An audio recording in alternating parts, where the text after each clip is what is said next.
Hey there, this is Natalie, and yes, there really is an official crossover between Mushoku Tensei and Re:Zero, which was written as a collaboration between the two series authors, and in this video, I'm going to tell you all about it.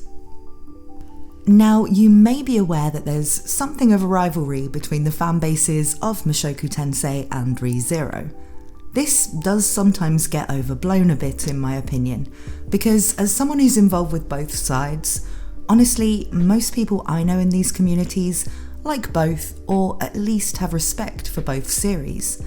But you do see some stuff that shows there are people who are fans of one series and genuinely hate the other, and who take every opportunity to throw shade towards the other series and its community. The good thing is, none of this exists when it comes to the people behind the properties themselves. In fact, the Japanese voice actors for Subaru and Rudeus by the way still being played by a woman in the anime, are a couple, and have also both played smaller roles on the opposite show.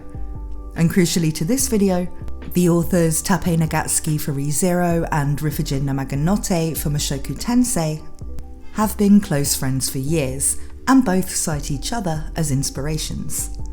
Probably the best example of their friendship and creative appreciation of each other is that time they collaborated on a short story that sees Subaru transported to the setting of Mushoku Tensei, with the two authors alternating chapters and both writing for the other's protagonist.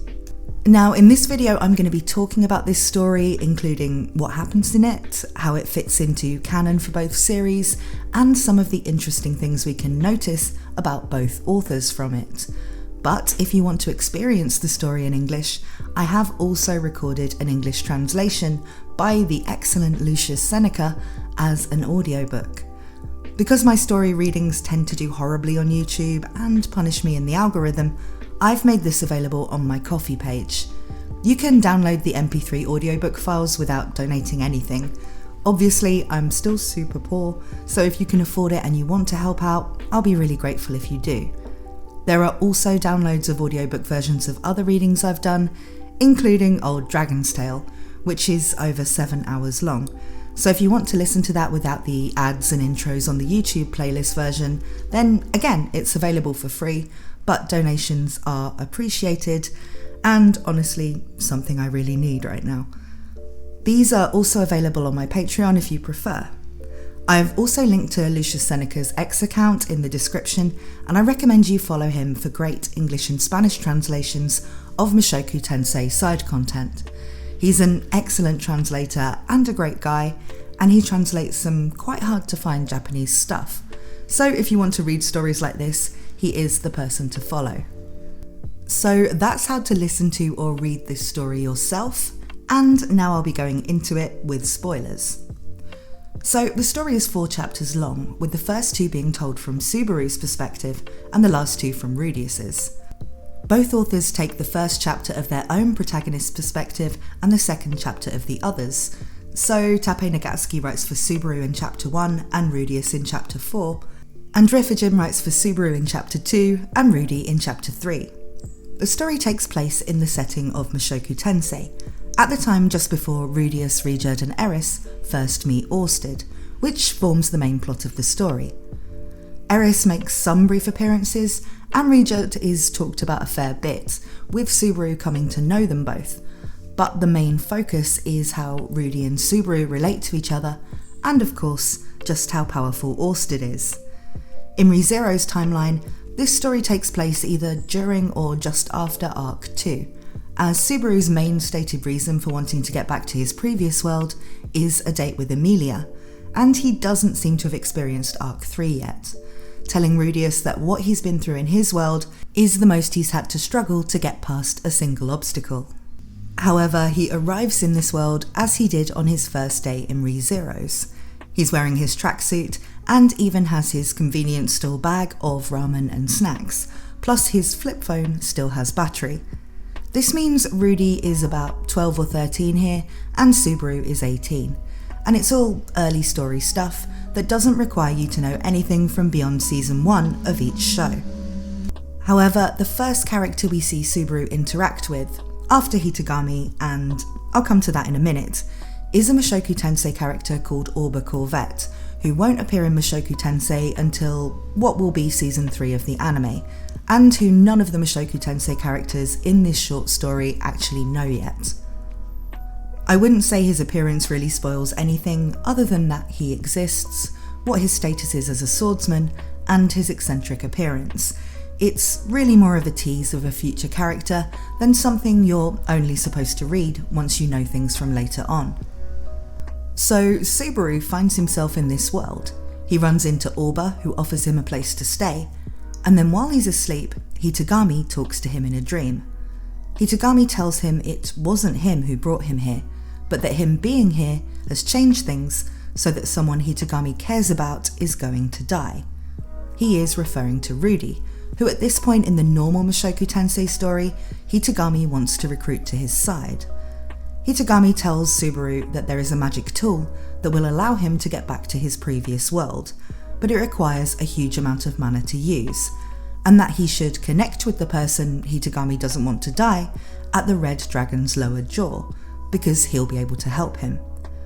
There is no sign that Hitogami can tell Subaru can return by death, or anything like that, because I guess if Hitogami knew that, he'd be more interested in Subaru than just using him as a way to ensure that his target Rudeus survives. Subaru wakes up and talks to Orba, who confirms the Red Dragon's lower jaw is a real place, which is enough to let Subaru know it wasn't just a dream.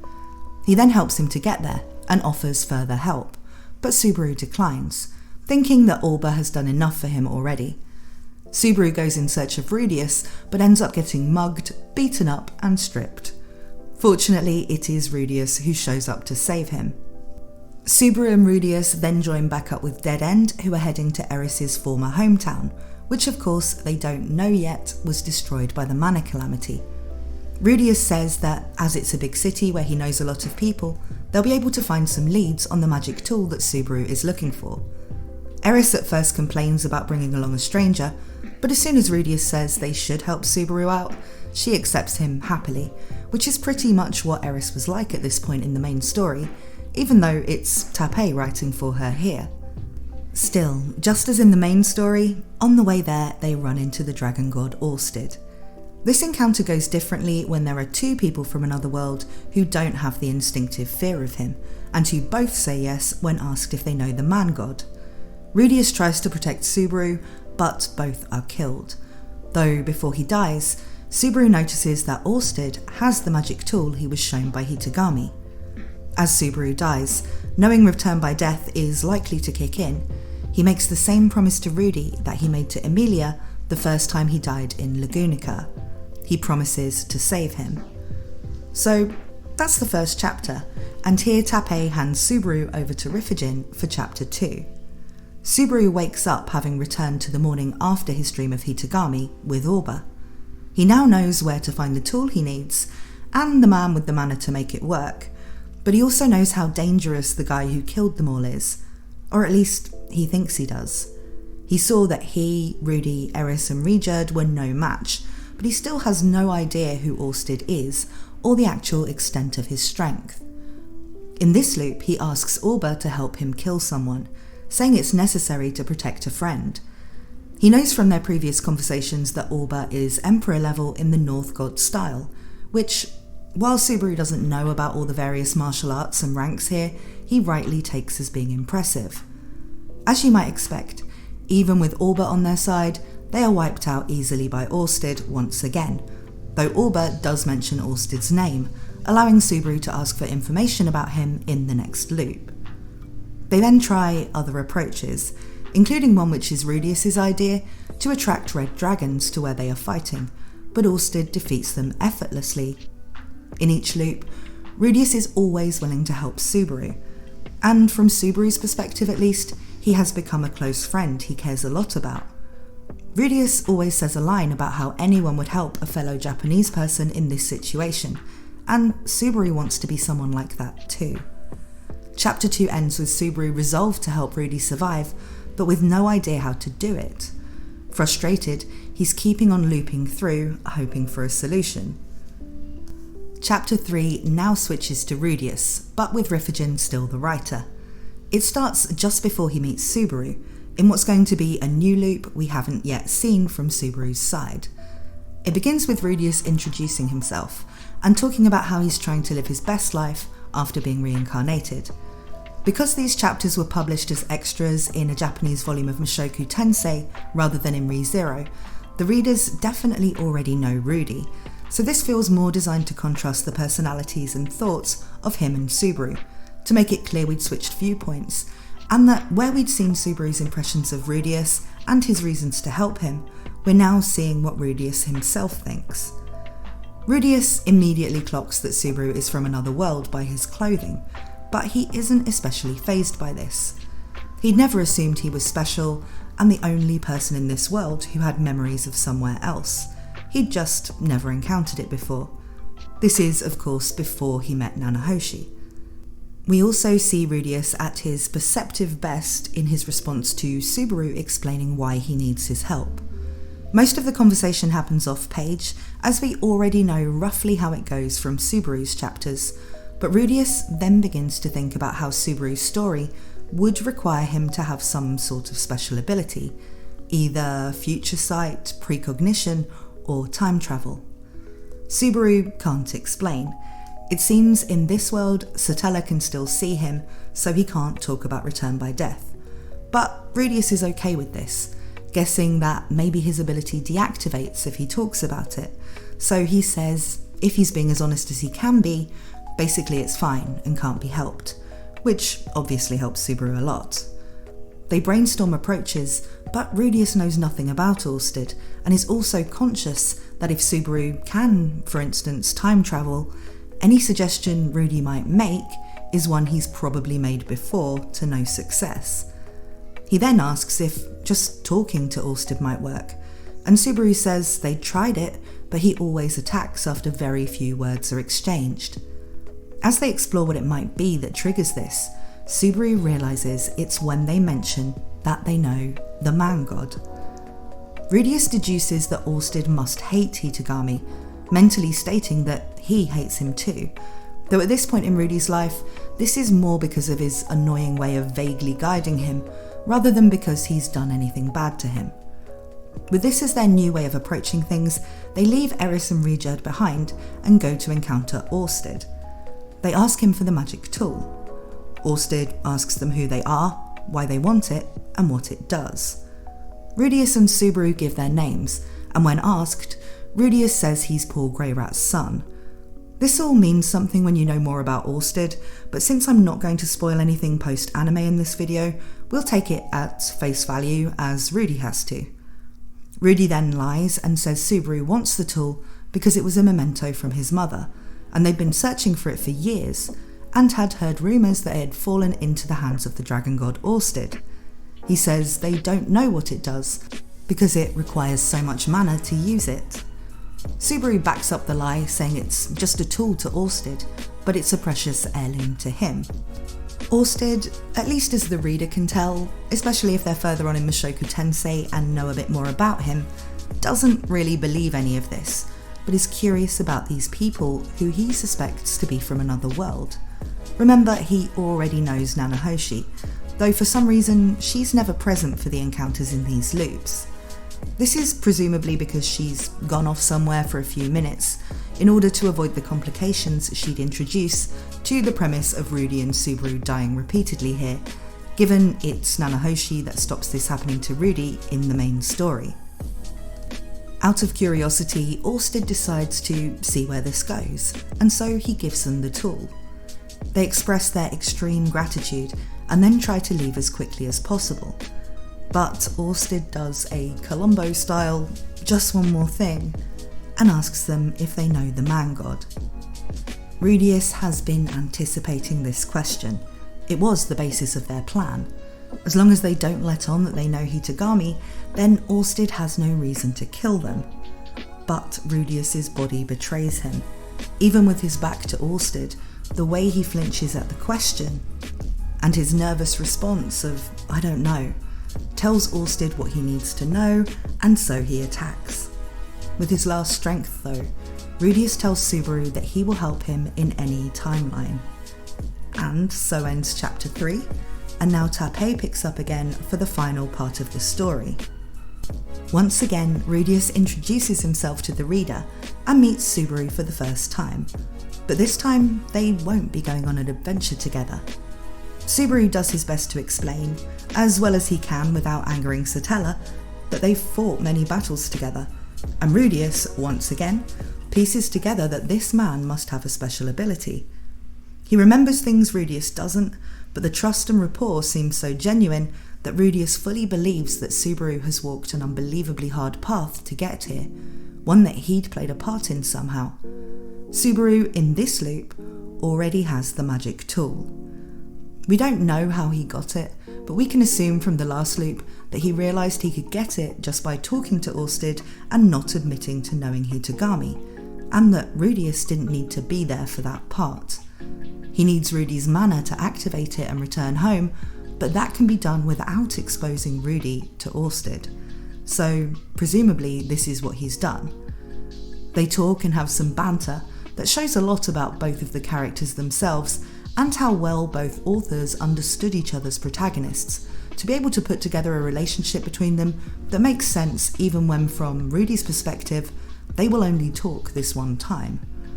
Rudy then pours all of his considerable mana into the pocket watch style magic tool, exhausting himself, and Subaru is ready to try it out and return to Lagunica.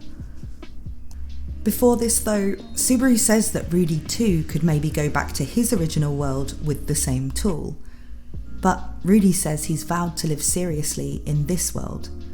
Subaru understands, because the place he wants to return to isn't Japan either, but the world he too has promised to do his best in. Subaru activates the device and they part ways forever, with an interesting goodbye where both characters tell the other not to die. And then, the final passages see Rudeus come around as if from a dream or daze, wondering why he suddenly feels weak, as if all of his mana has been drained. He doesn't remember anything, but as Eris calls to him and he goes to meet her, he looks up at the sky for reasons he doesn't really understand, and he renews his vow to live his life seriously in this world. And that's how it ends. Now, I get the impression that the amnesia thing, and the fact that in this loop all Rudy does is power up the magic tool, so he never meets Orsted prematurely or anything, is done so that this story can actually fit into the canon of Mushoku Tensei if you want it to. Certainly it's not expected to be taken as a serious part of the story, and Orsted never mentions meeting Subaru or the magic tool later in Mushoku Tensei to imply that this really was a canon event in the series. But enough is done that it doesn't break much, if anything, if you want to believe it was a real event in Rudy's life. With ReZero, naturally that wouldn't work, because Subaru remembers all of his loops, and a divergence to another isekai setting would not be something he'd just never think about again. But since his abilities, behaviours and so on are consistent with canon, I think this can be seen as much the same as the if roots. This didn't happen to Subaru, but is what would have happened if one thing had changed. The thing I really like about the story is the natural friendship between the two characters. We don't see them discuss Japan or their past lives. The bond is more based on who they are now, and how they both admire the other's approach to their experiences. Those shared experiences of finding themselves in a new world, where they now care about the people in it. Maybe some people would like to have seen them talk more about their old lives, and maybe they did in loops only Subaru remembers, but I feel like those character moments are better happening in the real stories rather than in side content like this. If there's something therapeutic about discussing that stuff, then any breakthrough that happens for the character simply can't stick. So it's better for them to be talking about their lives now in their own stories with just that unspoken bond of a shared background. But what do you guys think? Let me know in the comments. Thanks as always to my supporters on Patreon and Ko-fi, and again, remember to visit those pages if you want to download the audiobook of this excellent story. Thank you so much for watching, and I hope to see you again very soon.